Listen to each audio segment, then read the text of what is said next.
So everybody tell Marc hello. Hi, everyone. It's nice to meet everyone. I know that you're all on the other side of the screens. Shawntay invited me to be here for a few minutes and just talk about my experience with the Accelerator Program. I started the program in April of 2023, and I finished the program in September 2023. As you all know, right, the program is self-paced. You can, work as fast as you can. I actually was able to manage doing the program and like moving ahead at a pretty good clip while also finishing my time as a teacher. So I was a high school Spanish teacher from 2013 through 2023. And again, right, those last like 2 months of the school year, I was like, okay, some things need to change. And I was applying for instructional design roles early in 2023. I knew that was kind of like the path that I wanted, but I really wasn't getting any traction when applying without a portfolio, right? So then I was like, okay, like how do I get a portfolio? And like there's courses that I can take. Great. What course do I want to do? The reason that I picked the Accelerator Program out of the 4 or 5 that I looked at was that the way that just like the website even was structured and organized just really spoke to me as a teacher. It just made sense to my teacher brain. And so I got a lot of confidence from that. And I also really appreciated that the program didn't just focus on your portfolio, right? It really takes you from, okay, you've done no instructional design work at all. It doesn't assume anything. And then it really gives you all those skills from the foundation on up. So anyway, that's why I picked it.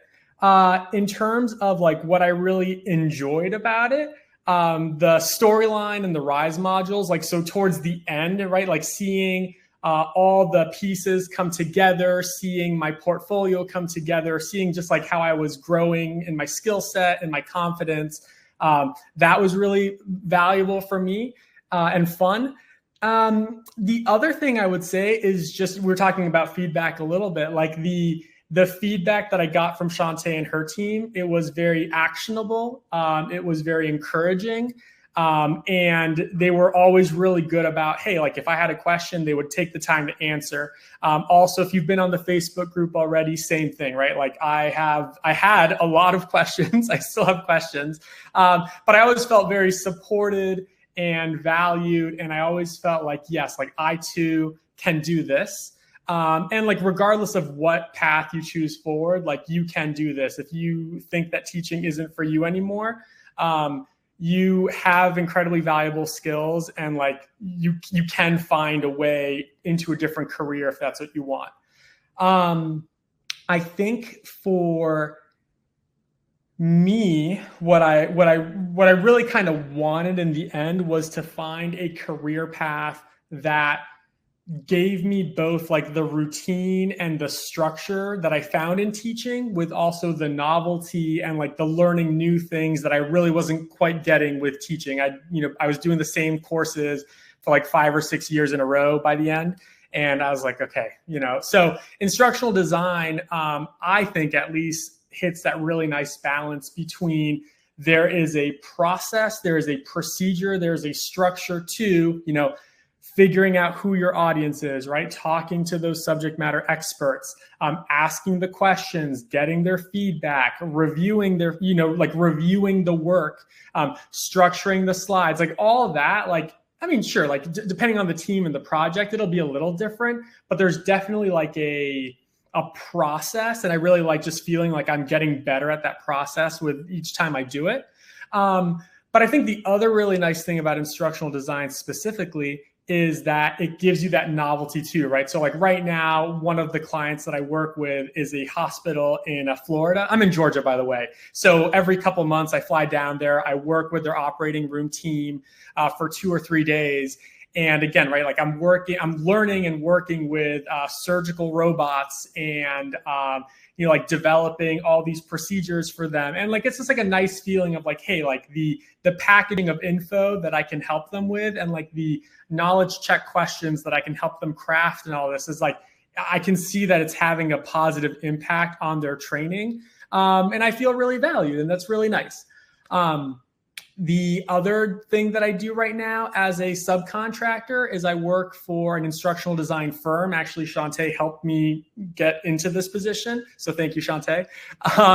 And working there, I've been writing playbooks. So in one of the modules of the Accelerator course, you actually create facilitator guides and instructor guides. And again, in the moment, I was like, okay, but this doesn't seem like instructional design with the modules where you're clicking through and seeing all this stuff. And again, right, like I did not think when I was doing the course that part would help me, but it absolutely has, right? It's still instructional design work, and I'm not working with storyline for that particular client. But again, right, my ability to take the info, put it together, ask them for feedback, make sure that we're all on the same page, keeping the target audience in mind as I'm crafting, the playbook or the modules or whatever, has been really valuable. And again, like Shawntay and her course and her team are really who helped me kind of have that focus for every project, if that makes sense. Shawntay, how am I doing on time? You're doing great, but I have to ask the chat. I have to ask our community a question. Based on everything that you are hearing Marc describe, what level or what experience level does Marc sound like as an instructional designer? I mean, how long have you been out of the classroom? June of last year. Literally, okay. Yeah, like a year. So you left teaching a year ago. Yes. So I finished your course in September. And then I started working for the hospital in November. And again, like for me, it was one of those where I had a connection. I put myself in front of, a team of people. And I said, listen, like these are the modules that I've done in your course, right? Mm-hmm. Like this is what I've done. And I think that if I take this and I do it for what you need to teach people to do, this is how it would add value. And so at first it was, well, Marc, we'll give you a try. We'll see what happens. But I'm now on module like 7 or 8, and I have like 5 that I'm currently working on right now. Amazing. So you have to just start. I mean, I think that's the biggest thing is you just have to get out of your own way and just like start, and you're going to get better. Yeah. Well, the reason that I asked that question, Marc, is because you talk like an instructional designer, right? You talk like someone who's got a lot of experience in instructional design. So even a couple of people over here put like confident and experience, by the length of time. Yes, definitely entry level, but the way that you're holding a conversation about instructional design and the things that you're doing sounds like a very experienced instructional designer. So awesome. Thank you. Yeah, I mean, I do feel like I built the skills from teaching in the classroom, and then I've transferred them over, and of course, like learn new skills too. But if I may, real quick, like one thing that was crazy for me, and I think Shawntay, you and I have talked about this, is when I went to the hospital. One of the first things I did was I said, hey, like show me some of the training that you currently have right now, and they showed me a slide of objectives. And every single of the 4 or 5 objectives they had was describe this, describe this, describe this. And I was like, okay, hang on. Like these are people working in an operating room setting. You want them to be able to do more than just talk about it, right? Like you want them to be able to locate this thing. And so it was like a small thing. But I told them, hey, do you have a map of the OR, the operating room, right? And do you have a picture of the things that you want people to locate? And just like having that conversation, right? By the end, they were like, oh my gosh, this doesn't align with our module, so we should take this out. I was like, great, learning has occurred. So, yeah. Well, that's awesome. So you've got 5 more modules that you have to do. So you still have some time with this contract. Yeah, it's one of those where currently it's not really contract for them. I'm an authorized vendor there. So it's more like, in my visits, I also make a point of like selling my work, right? And like the first visit was, okay, just the operating room team. And then I've kind of started branching out to like cardiology and all this, because I ask the nurses, hey, can you also like talk about my work? And like, then they start talking. And every time I go since then, it's been, hey, Marc, like we're in anesthesia. Can you also help us here, right? We've heard really good things about your modules. And so it is a little bit of like generating your own business. But for the other work I do, Currently, yes, there's going to be one more playbook or maybe one or two more playbooks.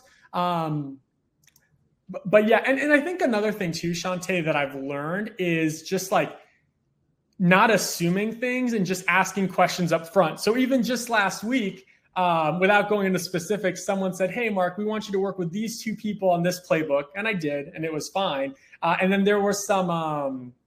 There were just like some changing of roles in the company. And so I just asked, listen, moving forward, will these people be my subject matter experts? And they said, oh, we're so glad you asked that. No, you're actually going to be working with two other people. But they wouldn't have told me that if I hadn't been very upfront and asked, right? And so again, just like don't assume things, ask the questions. You are a professional. You have value to add. And I think I did not feel towards the end as a professional always in the classroom, which is one of the reasons why I chose to leave. But I got to say, like, since working as an instructional designer, I do feel like, I'm not a medical professional, right? I am not a leadership consultant. But they definitely defer to me because I'm the expert in the education and like instructional design space, right? And like that's just like a nice confidence boost. And I think at first I was just kind of shocked because I'd only been doing it for like a month or so. But now it's like, yeah, like I do know what I'm doing, So you know more than everybody else there when it comes to like, how do you structure content? And that's part of what we've got to rely on is like, we become experts in the instructional design side of things.